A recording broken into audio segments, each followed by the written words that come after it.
On peut vous interrompre. Moi, je pourrais de temps en temps vous interrompre si je ne comprends pas bien. Ou alors, un invité peut se sentir libre de vous poser une question directement sans attendre la fin de votre intervention s'il veut mieux comprendre. Donc, soyez seulement avec nous. On est dans un débat, un talk show. On ne veut pas avoir un quelconque protocole. Vraiment, on le brise et puis on est là comme une famille. Vous nous dites et on va interagir au fur et à mesure que vous allez évoluer. Merci. Ok, merci.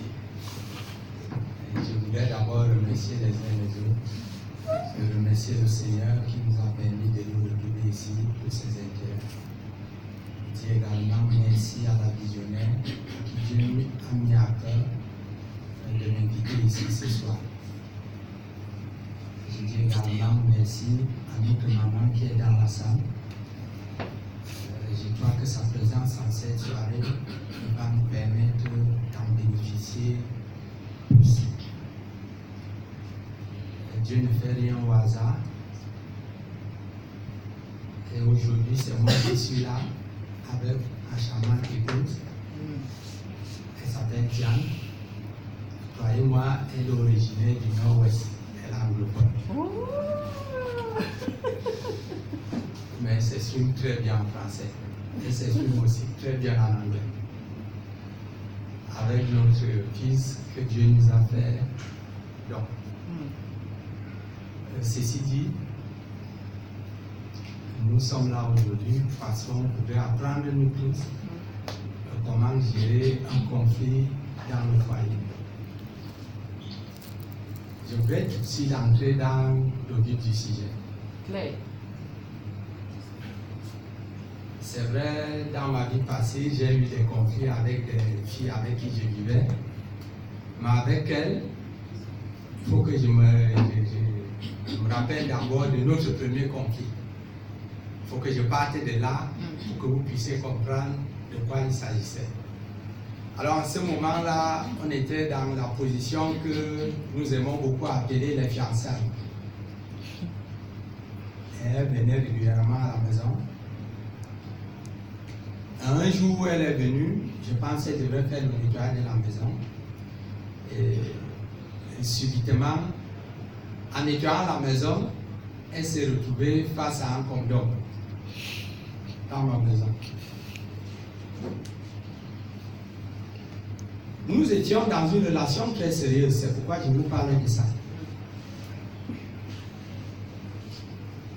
Alors là, qu'est-ce qui s'est passé? Elle est rentrée tout de suite fâchée. Et le premier geste, elle a éteint le téléphone. Elle ne voulait même plus me parler. Et là, il fallait quand même utiliser du tact pour rétablir la relation. Je voulais dire le contact parce qu'on ne se parlait plus. Je ne pouvais plus la joindre. Le condom là, vous étiez déjà enfants de Dieu tous les deux ou bien... Bien évidemment. Je vous parle des choses que... Est-ce que nous sommes là pour parler des choses? Ok, ok. C'est parfait. Nous étions tous enfants de Dieu et pour la petite histoire, on s'est connus, on était en 3e année, nous tous. À l'école supérieure. Donc nous étions en 3e année. Mais pour être vrai, je ne sais pas à quel moment le condom là, peut-être c'était là depuis, mais je ne me rappelle même plus. Donc, comme elle était en Kololun, c'est là où elle exerçait, elle a une profession de couturière. C'est là où elle exerce. Ma première idée, c'était d'aller la voir là-bas. Heureusement pour moi, je ne pouvais même plus me retrouver sur son atelier. Mais comme Dieu était là, je suis allé là-bas avec beaucoup de tâches. Je me suis retrouvé dans son atelier. Mais en passant, je pense que si mes souvenirs sont exacts, le jour-là, j'avais acheté le chocolat. Oui, je pense.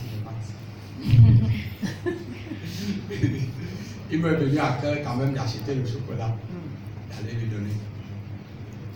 Comme moi, j'avais quand même appris à être sincère.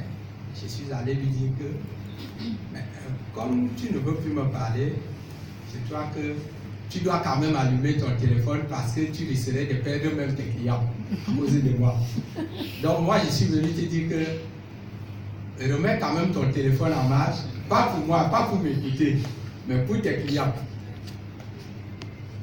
Pour les gens qui pourraient t'appeler, pour que tu sois quand même joignable. Et le jour-là, je pense que je lui avais aussi donné le chocolat. Elle avait pris avec gentillesse.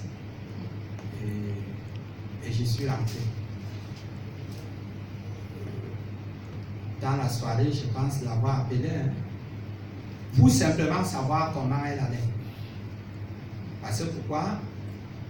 À un moment, ce que je sais, c'est que parfois, lorsque tu trouves que le silence est plus fort que ce que tu voudrais dire, mieux vaut garder le silence. Lorsque tu trouves que le silence peut résoudre le problème, mieux que les mots qui sortiront dans ta bouche, le silence est mieux. Donc, en ce moment, comme je n'avais même pas de justif, quoi, je ne savais même pas, moi-même je ne me retrouvais pas. Il fallait quand même dans un premier temps garder mon silence. Et je pense que le silence ce jour-là m'a aidé beaucoup dans ce premier conflit. Je pense que c'est le tout premier conflit que j'ai eu avec elle. Ça m'avait beaucoup embarrassé, ça m'avait beaucoup touché, ça avait beaucoup menacé la relation. Je n'avais même pas parlé de ça à mon père spirituel. Parce que je pense à ces jours, j'avais mieux géré. Et la relation s'était établie. Je ne sais pas si elle a quelque chose à dire par rapport à ça. Elle va dire. Sauf si peut-être tu n'as plus. Non, pour un premier point avant de continuer. Ok. Elle peut prendre le micro. Merci beaucoup. Merci à tous qui sont là. I give God all the glory for the privilege and opportunity. When my husband told me about this meeting, I said, there are many people that have much experience that can give more important wisdom more than us. Why us? He just said, let us go. It is a visionary that no one here shall be invited.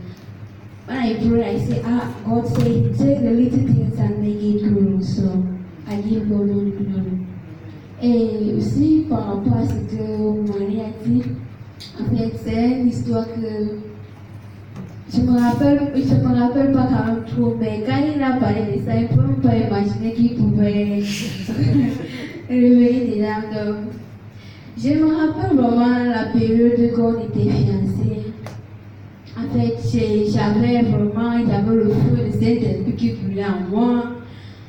En fait, j'étais vraiment enflammée avec Dieu. Donc, pour dire que dans cette relation, si tu me demandes le jour que peut-être il se met en genoux pour dire que épouse, moi je ne peux pas te dire, mais j'avais la conviction en moi.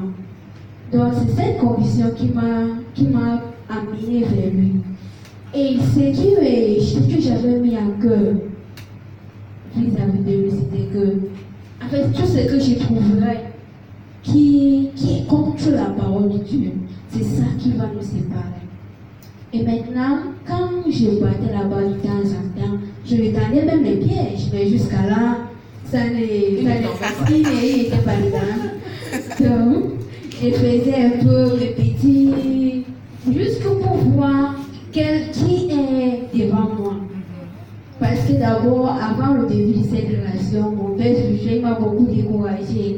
Il dit que les hommes en tenue, les hommes comme ça, ils n'ont jamais sérieux. En fait, il a dit beaucoup de choses. Le jour que j'avais trouvé cette préservative, ça m'avait vraiment bouleversé. Parce que pour dire qu'enfant de Dieu, tu dis que tu es enfant de Dieu.